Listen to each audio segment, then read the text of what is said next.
Hey, it's me again with my day after thoughts, and if I look a little tired or you see me reading from my notes, which I forgot to set down here, please be forgiven because I was on that field at 1:30 last night recording a little mess stuff put on Twitter.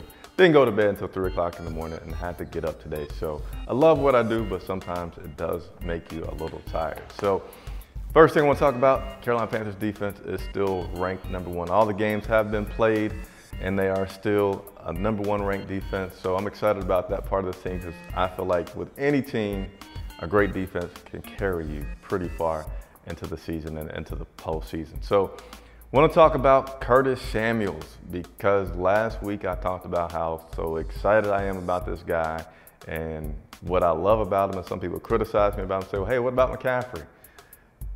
The one thing that I didn't talk about in my excitement for Curtis is that my disappointment with his injury so far this season, and he got hurt last night after after a pass that should have been caught for a touchdown. Replay looked pretty bad with his ankle being twisted around. Results aren't in yet, but the coaches are saying that they're not feeling too optimistic about his injury. And Mike Shula today said that with Curtis likely going to be out, that they're just going to run that position by committee. And for a second I thought, well, what about bringing, you lose some speed, so what about bringing, I'm forgetting his name, I can see his face, the local UNC Charlotte guy back. But I don't really think that that's going to happen because he came back to the practice squad and then he was released. So it's hard to imagine that they could bring him back and elevate him to the 53-man roster to fulfill that spot. But you got Damiere Byrd, who's a possibility of coming back. So I think we'll stay put on that. And if you guys remember his name, oh, Duke Austin. Duke Austin is who I was talking about there. So, like I said, it's been a long night.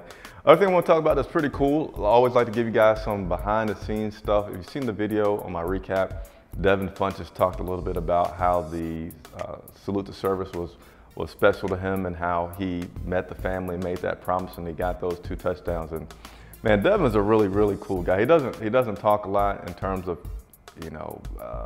he's kind of short, but he's a really cool dude, really big heart, and I like to see the success that he's having.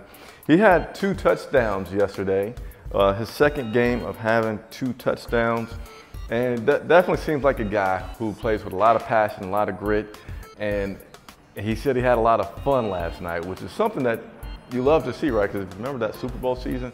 Guys were having fun, and there's no doubt anything's easier when you're having fun, but this team seems to really get it rolling when they're having fun, and that's certainly something that Funchess is doing. And I'm gonna read through some things real quick because I didn't have a chance to tweet these facts that I normally tweet out after the game because it was so late. I know you guys were asleep, so I'm gonna say a few that I feel are important, and then I'm gonna tweet some more later so you guys can see some of those. Lots of records set yesterday.